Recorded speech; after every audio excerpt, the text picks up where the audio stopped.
परमेश्वर का धन्यवाद करती हूँ आज के समय के लिए जो उसने दिया कि एक बार फिर हम उसके नाम की महिमा कर सके, उसके सामने अपने सरों को झुका सके और जो सांसें उसने हमको दी हैं, जो जीवन उसने हमको दिया है, उसके लिए हम उसका धन्यवाद कर सकें। जबकि हम अपने घरों में हैं और आराधनालय बंद हैं, लेकिन परमेश्वर का काम कभी नहीं रुक सकता। परमेश्वर का काम हमेशा होता रहेगा और उसके विश्वासी, उसके लोग उसके नाम की हमेशा महिमा करते रहेंगे। तो आज ये समय हमको मिला है कि हम परमेश्वर के नाम की महिमा करें, कुछ वचन पढ़ें और उसके नाम की स्तुति करें।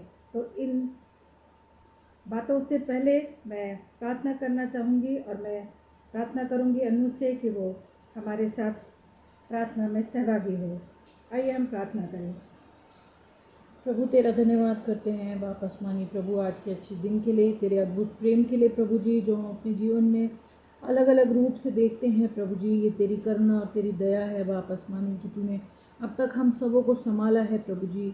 इस कठिन समय में प्रभु, जो पूरी दुनिया बीमारी से लड़ रही है प्रभु जी, तूने हमको और हमारे अजीज़ों को प्रभु जी बचा के रखा प्रभु। इसके लिए हम तेरा धन्यवाद करते हैं प्रभु जी। धन्यवाद करते हैं प्रभु कि तूने ये मौका दिया है प्रभु कि हम एक साथ प्रभु जी तेरी आराधना करने वाले हो सकते हैं प्रभु जी। और प्रभु जी हम एक दूसरे से दूर हैं, फिर भी प्रभु ये तेरी प्रभु जी तेरा प्रेम है जो हम अपने जीवनों में देखते हैं कि प्रभु जी दूर होते हुए भी प्रभु तूने हमें ये मौका दिया प्रभु जी कि हम एक साथ मिलकर तेरी आराधना और तेरी स्तुति कर सकते हैं प्रभु जी। आज के वचन पर प्रभु तेरी बरकत और तेरी आशीष हो प्रभु जी। जो गाने हम तेरी आराधना के लिए गाते हैं प्रभु जी, वो तुझे ग्रहण योग्य होने वाले हो सकें प्रभु जी। सारा आदर महिमा हम तुझको देते हैं प्रभु और आगे की सारी आराधना को तेरे हाथों में सौंप देते हैं। तेरे प्रेम के लिए तेरा धन्यवाद करते हैं प्रभु जी और इस प्रार्थना को तेरे नाम से मांगते हैं। सुनिए और ग्रहण कीजिए, आमीन।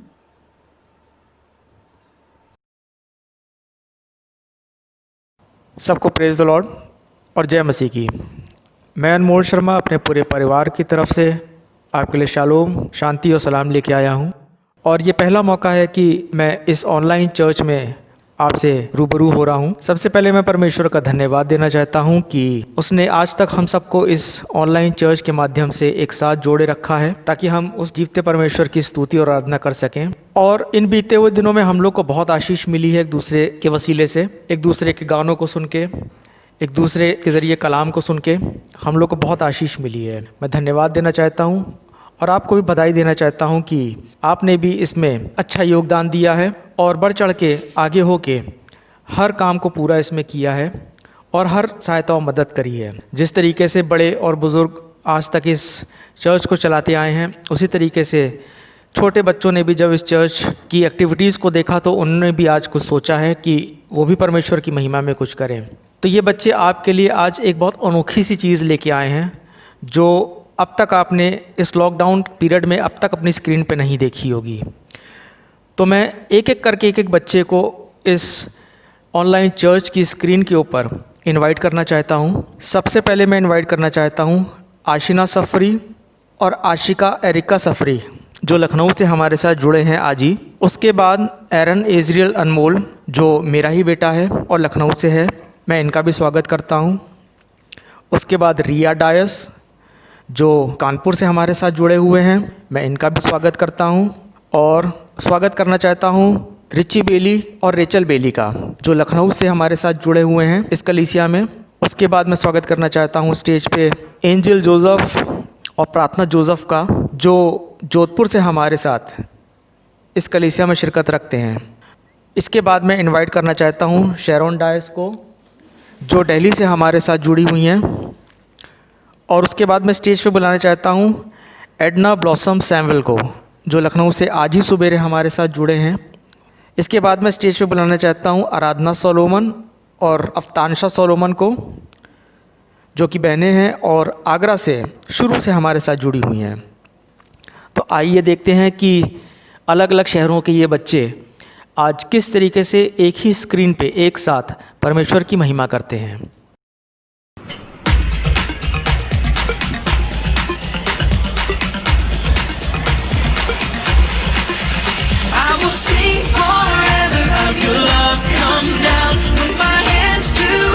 Shout your praises aloud. I was lost in darkness when you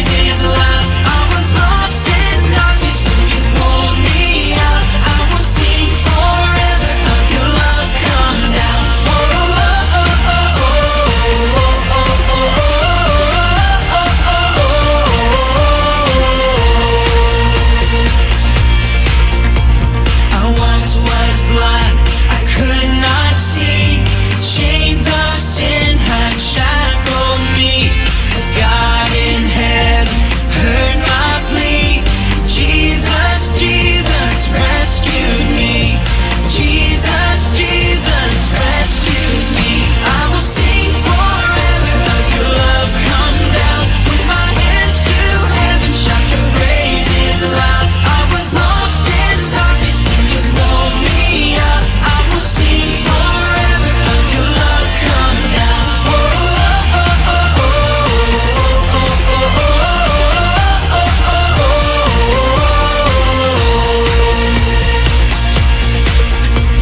I once was blind, I could not see.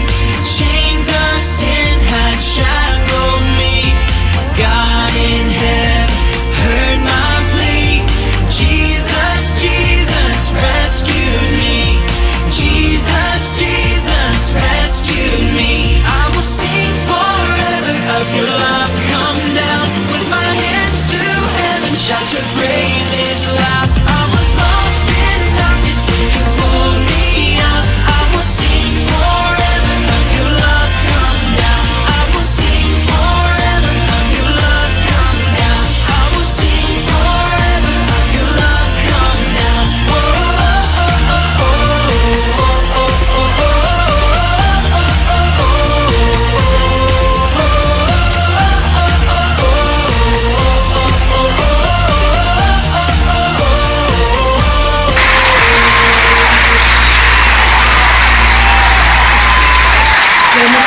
और अब समय आ गया है कि हम सब परमेश्वर की आराधना के लिए मिलकर उसके गीत गाएंगे।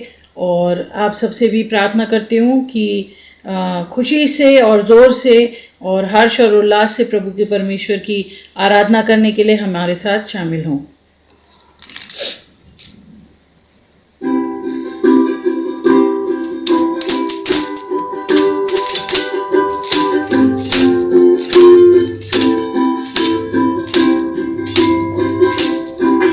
मेरी आँखों में, मेरी सांसों में, मेरे होठों पे, मेरी बातों में, इस दिल की हर धड़कन में तू। मेरी आँखों में, मेरी सांसों में, मेरे होठों पे, मेरी बातों में, इस दिल की हर धड़कन में तू। बोलो हर सुबह हर शाम गाएंगे ये सुनाम। हर सुबह हर शाम गाएंगे ये सुनाम। परमेश्वर पिता परमेश्वर तू ही है दाता हमारे जीवन का। जीवन से भी है उत्तम तेरी करुणा सदा हम पर। तूने बनाया मुझको अपने रूप में,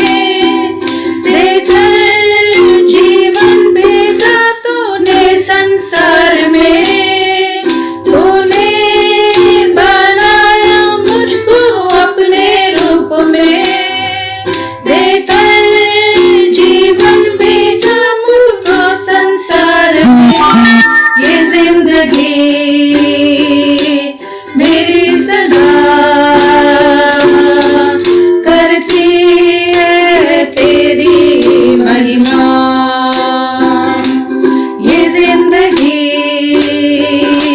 मेरी सदा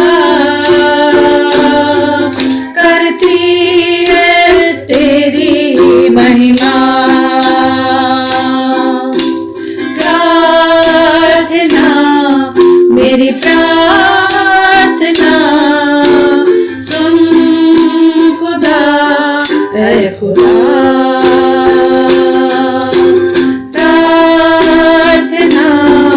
मेरी प्रार्थना सुन खुदा ऐ खुदा। मेरी छोटी छोटी बातें, मेरी याचना, मेरी विनती और रुदन, मेरी कामना जो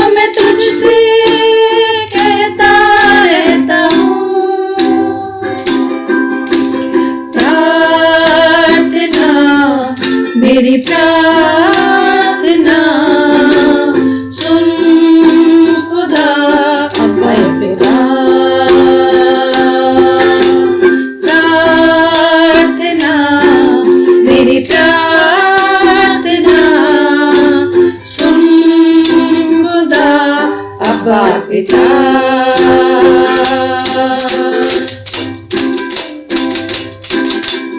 उद्धार है, चंगाई है, रिहाई है यीशु नाम।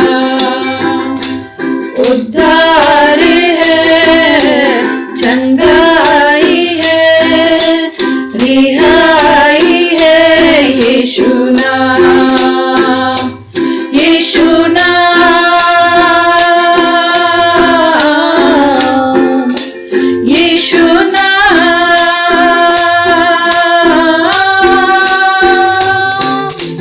ये यीशु नाम, ये यीशु नाम, ये यीशु नाम, यीशु नाम,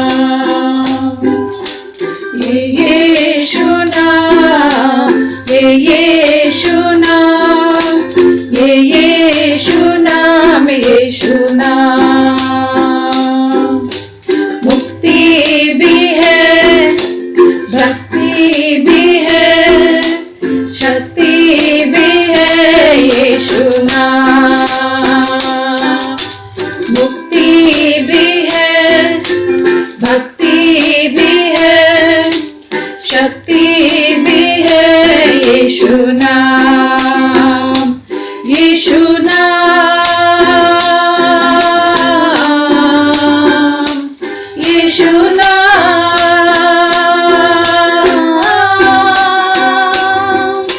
ये यीशु नाम, ये यीशु नाम, ये यीशु नाम, यीशु नाम, ये यीशु नाम, ये यीशु नाम, ये यीशु नाम, यीशु नाम। Praise the Lord. आप सबको जय मसीह की।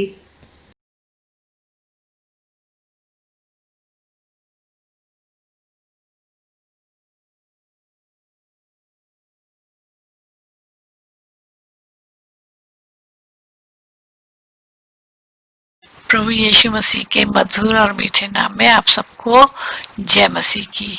आज मैं बहुत खुश हूँ, प्रभु ने ये मौका दिया कि मैं इस पेज पर आके प्रभु ने जो बहुमूल्य मोती मुझे दिए हैं मैं उसको आपके सम्मुख बांट सकूं। प्रभु का इसके लिए धन्यवाद देते हैं। इससे पहले कि हम वचन में जाएं, आइए हम एक छोटी सी प्रार्थना करते हैं। धन्यवाद के साथ प्रभु आपकी उपस्थिति में आते हैं। हम पिता पुत्र पवित्र आत्मा आपका स्वागत चाहते हैं। आपकी उपस्थिति हमारे लिए अनिवार्य है। हमारी अगुवाई कीजिए पिता परमेश्वर, हमारे मुंह को छूइए ताकि जो कुछ भी हम बोले आपकी अगुवाई में बोल सकें, और अभिषेक दीजिए पिता परमेश्वर वचन को सुनाने का। धन्यवाद देते हैं प्रभु आपकी उपस्थिति के लिए, और मैं प्रार्थना करती हूँ मेरे मुंह की बातें, मेरे हृदय की सोच आपके निकट ग्रहण योग्य हो। प्रभु यीशु मसीह के नाम में ये मैं प्रार्थना मांगती हूँ। इस प्रार्थना को प्रभु हम आइए वचन में जाएंगे। लूका 15 और उसकी 11 से 24 पद तक हम पढ़ेंगे। फिर उसने कहा, किसी मनुष्य के 2 पुत्र थे। उनमें से छोटे ने पिता से कहा, हे पिता, संपत्ति में से जो भाग मेरा हो वो मुझे दीजिए। उसने उनको अपनी संपत्ति बांट दी। बहुत दिन न बीते थे कि छोटा पुत्र सब कुछ इकट्ठा करके दूर देश चला गया और वहां कुकर्म में अपनी संपत्ति उड़ा दी। जब वो सब कुछ खर्च कर चुका तो उस देश में बड़ा अकाल पड़ा और वो कंगाल हो गया। इसलिए उस देश के निवासियों में से एक के यहाँ जा पड़ा। उसने उसे अपने खेतों में सुअर चराने के लिए भेजा, और वो चाहता था कि उन फलियों से जिन्हें सुअर खाते हैं वो अपना पेट भरे, और उसे कोई कुछ नहीं देता था। जब वो अपने आपे में आया तब कहने लगा, मेरे पिता के कितने ही मजदूरों को भोजन से अधिक रोटी मिलती है और मैं यहाँ भूखा मर रहा हूँ। अब उठकर अपने पिता के पास जाऊंगा और उससे कहूंगा कि पिताजी, मैंने स्वर्ग के विरोध में और तेरी दृष्टि में पाप किया है। अब इस योग्य नहीं रहा कि तेरा पुत्र कहलाऊं। मुझे अपने एक मजदूर के समान रख ले। तब वो उठकर अपने पिता के पास चला और वो अभी दूर ही था कि उसके पिता ने उसे देखकर तरस खाया और दौड़कर उसे गले लगाया और बहुत चूमा। पुत्र ने उसे कहा, पिताजी, मैंने ईश्वर के विरोध में और तेरी दृष्टि में पाप किया है और अब इस योग्य नहीं रहा कि तेरा पुत्र का कहलाऊं।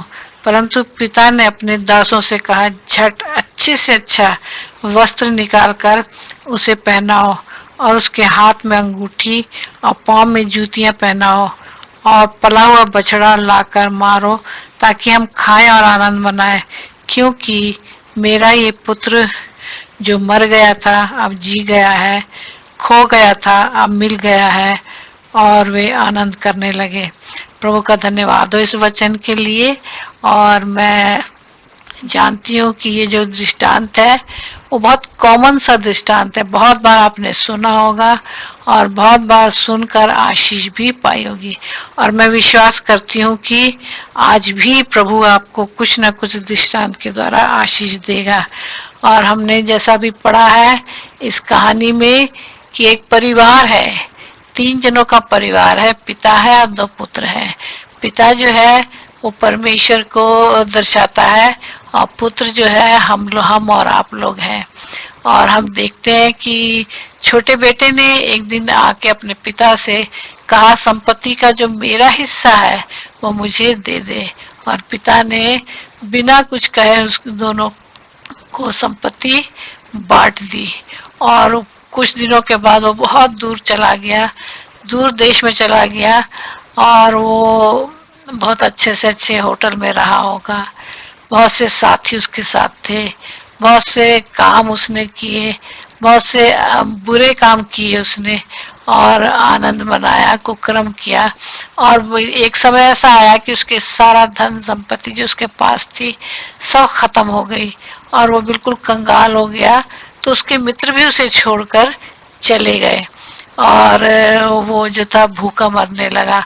और उसी वक्त उस देश में अकाल पड़ा और अकाल के समय वो बहुत सी जगह काम ढूंढने के लिए भोजन की खोज में निकला, लेकिन उसे उस समय कोई भी कुछ नहीं देता था। लेकिन एक किसी के घर में वो गया और वहां उसने उसे अपने सूअरों को चराने का काम दिया कि मेरे सूअरों को खेत में ले जाकर चराओ और जो सूअर फलियां खाते हैं वो तुम भी खाना, उन्हीं के साथ रहना और उन्हीं के साथ खाना। भोजन हम तुमको नहीं दे सकते हैं। इसलिए वो बेटा जो था छोटा वाला वो सूअरों का काम करने लगा। लेकिन हम जानते हैं कि एक अच्छे घर का जो बच्चे हैं, जो आराम से रहते हैं, जिनके घर में बहुत से नौकर हैं, बहुत सी आशीषें हैं, वो इन सब कामों को करने में कितनी परेशानी होती है, कितनी कठिनाई होती है, लेकिन मजबूरी में वो कर रहा था। और एक समय ऐसा आया कि उसने अपने मन में सोचा कि कोई मुझे एक रोटी भी नहीं देता खाने के लिए और मेरे पिता के घर में कितने ही नौकर हैं, मजदूर हैं, जिनको जरूरत से ज्यादा भोजन मिलता है, आराम से रहते हैं और कोई उनको परेशानी नहीं है और मैं यहाँ भूखा मर रहा हूँ।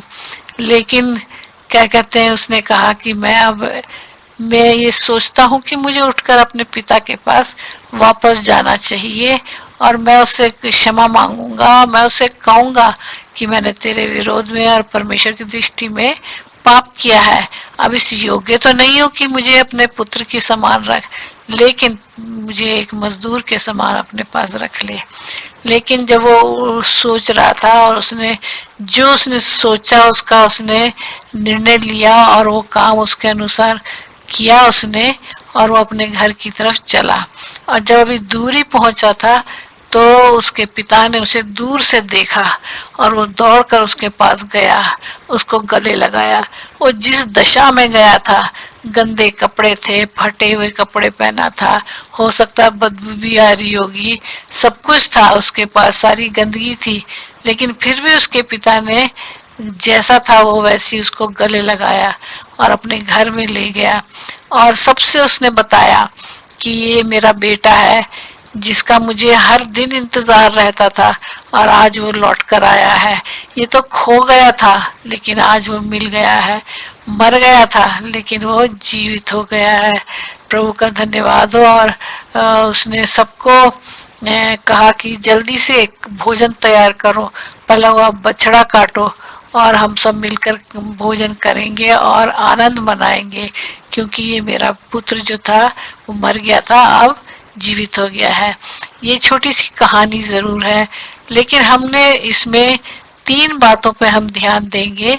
3 बिंदु लिए हैं। पहला बिंदु है हमारे डिसीजंस।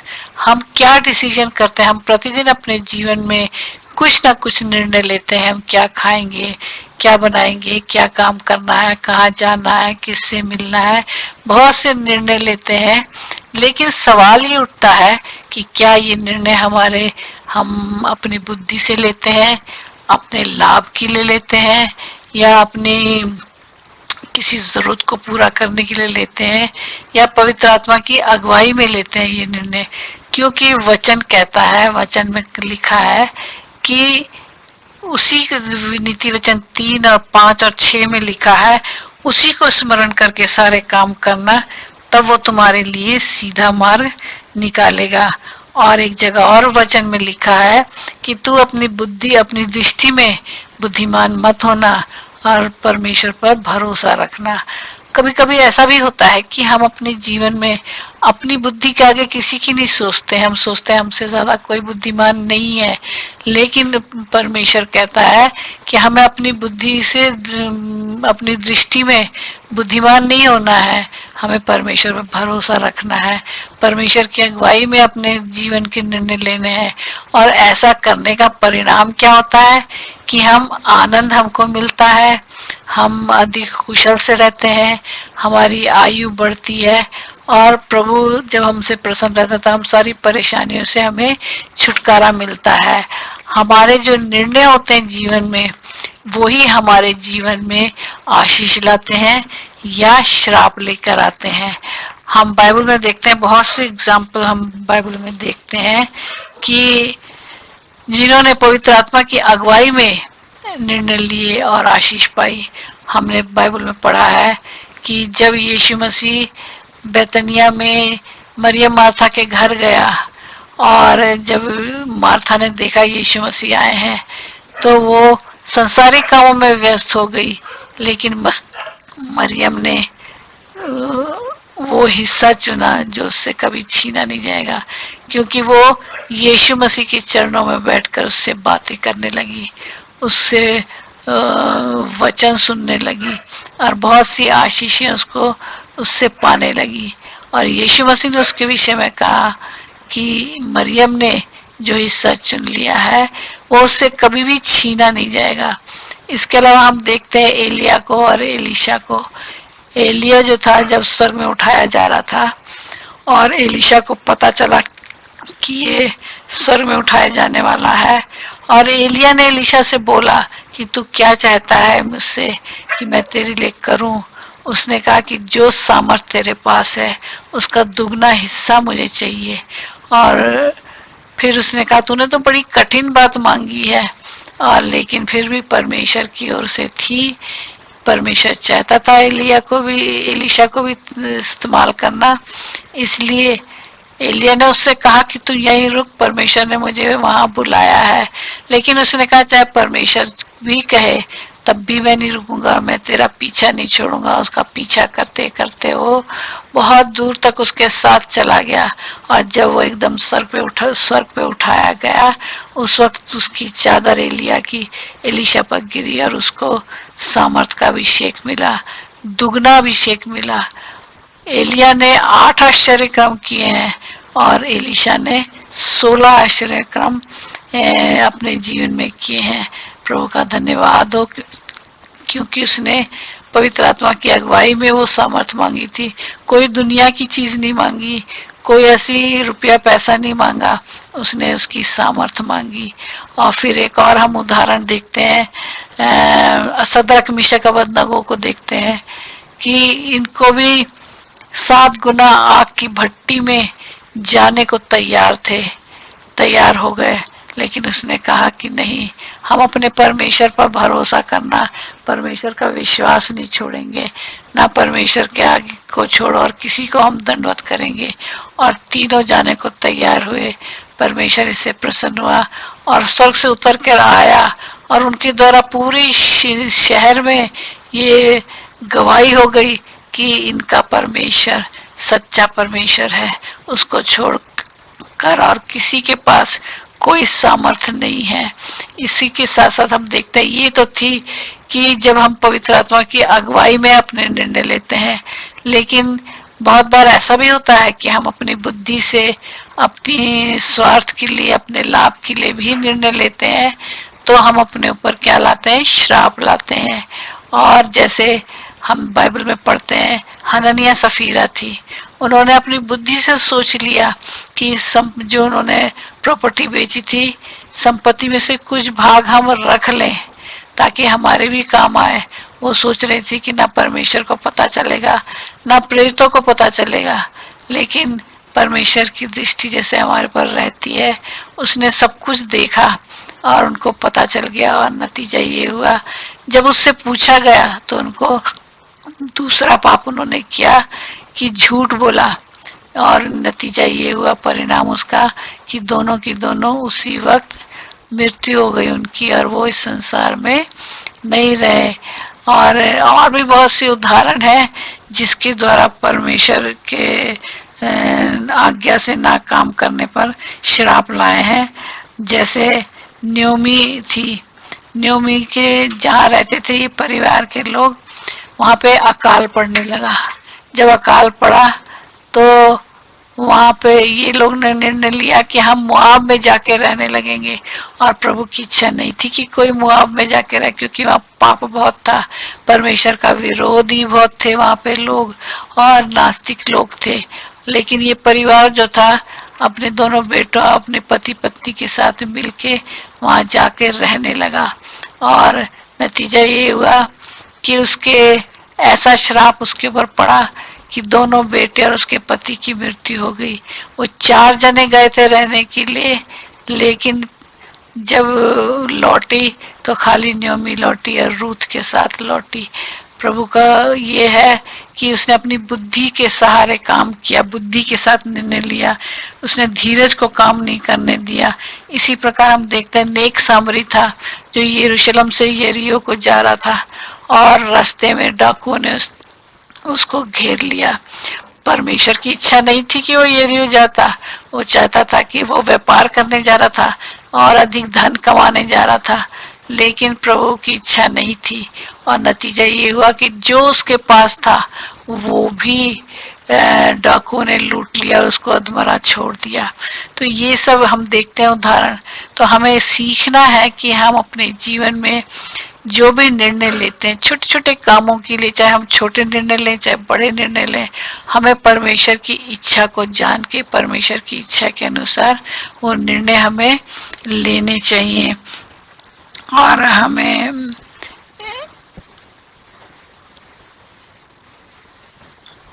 हम जो भी योजना बनाए परमेश्वर की इच्छा के अनुसार बनाए, ताकि उससे हम आशीष पाएं। और दूसरा पॉइंट था पश्चाताप का।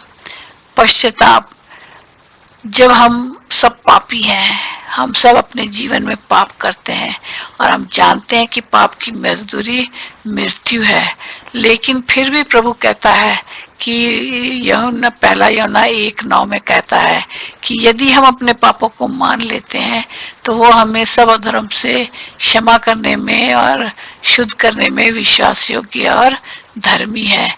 तो ये जरूरी है। जैसे ये जो उड़ाऊ पुत्र था, ये लौट कर आया, उसने सोचा कि सचमुच में मैंने बहुत बड़ी गलती की है, मुझे जो नहीं करना था वो मैंने किया, और वो पश्चातापी मन से आया अपने पिता के पास, अपने को नम्र और दीन किया और अपनी गलती की क्षमा मांगी, और पिता ने जैसे वो आया था, जिस स्थिति में आया, उसको गले लगाया और उसकी गलती को क्षमा किया, और कभी उसको उलाहना नहीं दिया इस बात का। वही हमारा परमेश्वर भी ऐसे ही हमारे साथ करता है। जब हम अपनी गलतियों को मान लेते हैं तो वो हमें क्षमा करने में विश्वास योग्य धर्मी है। वो हमारे पापों का लेखा कभी नहीं लेता और ना कभी हमसे क्रोध होता है, और हमें वो 60 के 70 गुना हमारे क्षमा करता है। तो हमें अपने आप को हर गलती के लिए, छोटी छोटी गलती के लिए क्षमा मांगनी है परमेश्वर से। हर वक्त हम कुछ ना कुछ गलती करते हैं, अपने विचारों में, अपने व्यवहार के द्वारा, अपने एटीट्यूड के द्वारा गलतियां करते हैं। तो हमें परमेश्वर से क्षमा मांगनी जरूरी है। और जब हम क्षमा मांग लेते हैं तो आपने अनुभव किया होगा या नहीं भी किया है, तो हम अनुभव करके देखिए, जब हम किसी से क्षमा मांगते हैं तो हम आज़ाद हो जाते हैं। बड़ा आनंद होता है, क्योंकि मैंने अपने जीवन में ये अनुभव किया है कि मैंने किसी को क्षमा नहीं किया था। मेरे परिवार का ही एक जन था, उसको मैंने क्षमा नहीं किया। लेकिन एक दिन प्रभु ने मुझसे कहा कि तुम जाओ और उससे क्षमा मांगो। और मैं एक दिन उसके यहाँ जब गई तो मेरे पैर इतने भारी हो गए कि मैं चल नहीं पा रही थी। लेकिन मैं गई, मैंने उस भाई से क्षमा मांगी, और मैं क्षमा मांग के आई तो मुझे ऐसा लग रहा था जैसे मैं हवा में उड़ रही हूँ। तो क्षमा में बड़ा आनंद होता है और हम बिल्कुल स्वतंत्र हो जाते हैं। प्रभु का धन्यवाद हो। तो हम अपने जीवन में सीखें कि गलतियां अगर होती हैं तो हमें क्षमा मांगनी है, जिसके विरोध में होती है उससे क्षमा मांगनी है, और परमेश्वर से हमें क्षमा मांगनी है। और तीसरी चीज जो मैंने रखी है वो है आशीष। जब हम पश्चाताप करते हैं, क्षमा मांग लेते हैं, तो हमारे जीवन में एक नई शुरुआत होती है, और नई शुरुआत के साथ हम एक नए जीवन में प्रवेश करते हैं और आशीषें हमारे पास आना शुरू होती हैं। जैसे ये बेटा था, उड़ाऊ पुत्र था, जब ये लौट कर आया उसने अपने पिता से क्षमा मांगी, और क्षमा मांगने के बाद उसके पिता ने उसको कुछ नहीं कहा, उसकी गलती को स्मरण नहीं किया। उसको कहा, मेरे बेटे को अच्छे से अच्छा वस्त्र पहनाओ, उसके हाथ में अंगूठी दो और पैरों में जूते दो। ये उसकी नई शुरुआत थी, नया वस्त्र उसको मिला, यानी संसारिक वस्त्र उतार दिया गया और धार्मिकता का वस्त्र उसने पिता के घर में पहना।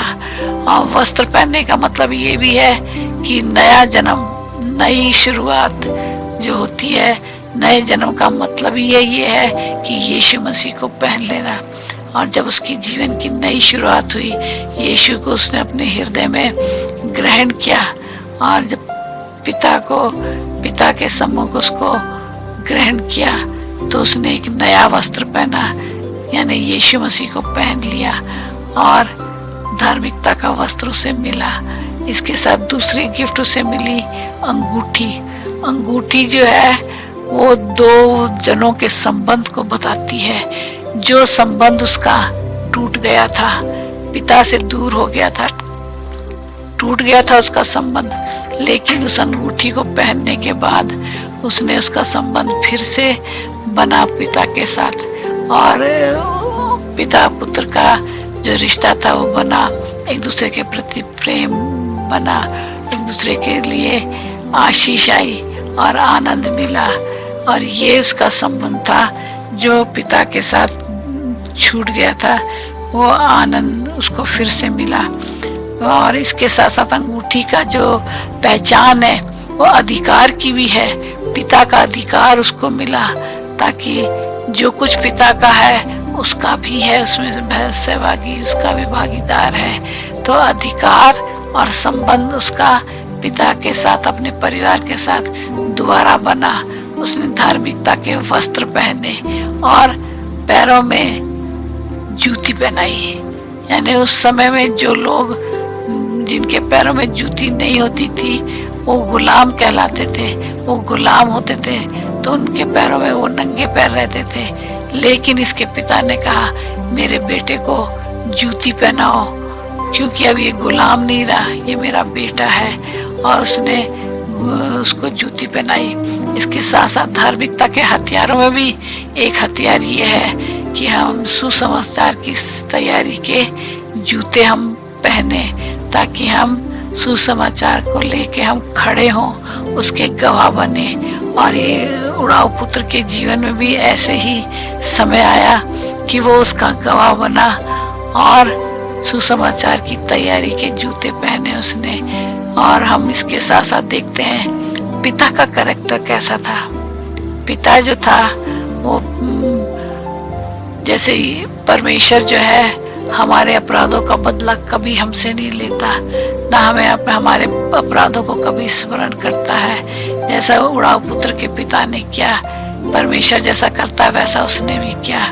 चुपचाप शांत होके सब कुछ उसने सह लिया और किसी बात के लिए कुछ भी नहीं कहा।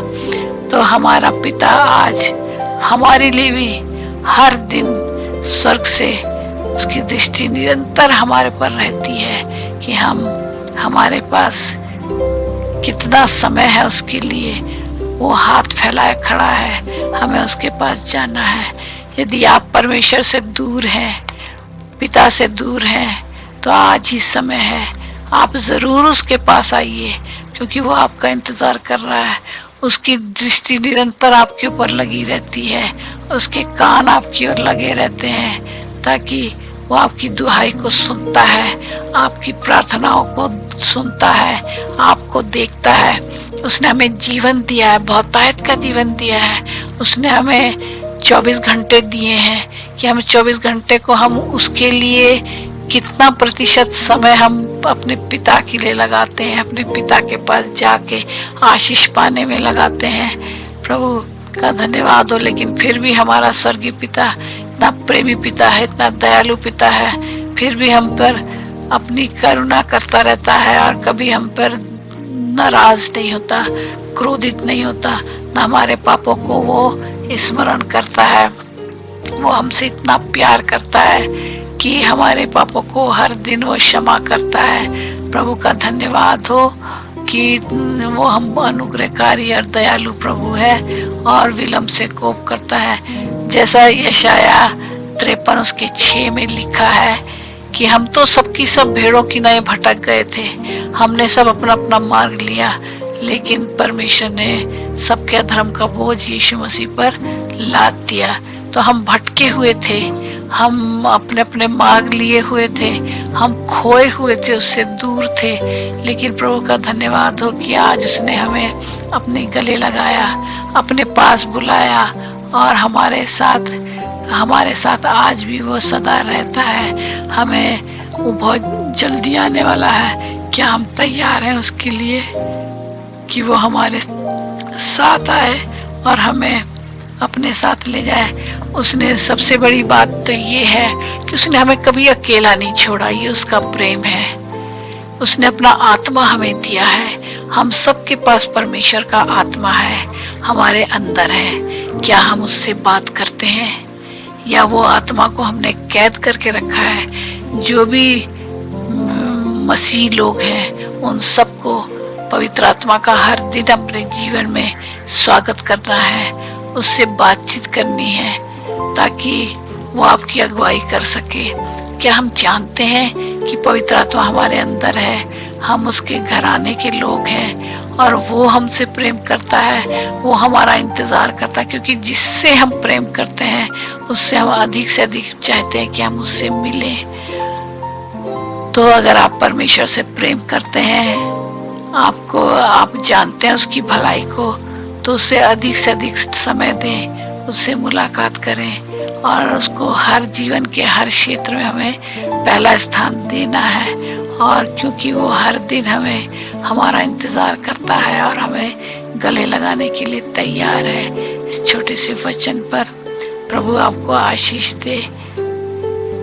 और मैं एक छोटा सा एक गवाही देना चाहती हूँ कि एक बार 2 पति पत्नी थे और दोनों अकेले रहते थे। उस समय बिजली की भी इतनी व्यवस्था नहीं थी और उनके घर में एक छोटा सा घर था, दोनों रहते थे और दोनों के पास एक लैंप था, तो वो शाम को जब अंधेरा हो जाता था तो लैंप जला लेते थे। और कुछ दिनों के बाद उसका घर में, उस गांव में, उस स्थान पर बिजली की व्यवस्था होने लगी, बिजली आ गई। किसी ने उनसे कहा कि आप क्यों नहीं अपने घर में बिजली का प्रबंध कर लेते हैं। तो उसने बोला कि लाइए हम आपका इंतजाम करें। तो उसने उसका कनेक्शन, उसने कहा ये तो बड़ा आसान हो जाएगा, आप बिजली लगवाइए, आप बटन दबाएंगे तो बत्ती जल जाएगी और पूरा घर रोशन हो जाएगा।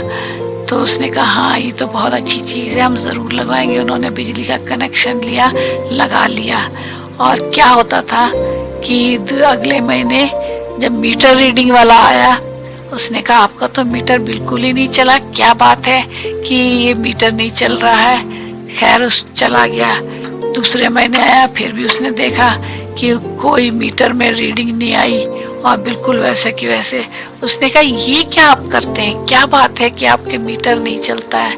तो उसने कहा कि जब अंधेरा हो जाता है चारों तरफ तो हम अब बिजली को जलाते हैं और अपना लैंप जला लेते हैं और फिर हम बिजली बुझा देते हैं। तो कहने का मतलब ये है कि जब हमें काम पड़ता है तो हम परमेश्वर को याद करते हैं। तो हम केवल लैंप जलाने के लिए परमेश्वर को ना याद करें, परमेश्वर की भलाई को हम याद करें। उसने हमारे लिए क्या किया है, उसने हमारे लिए जान दी, वो प्रतिदिन हमारा इंतजार करता है।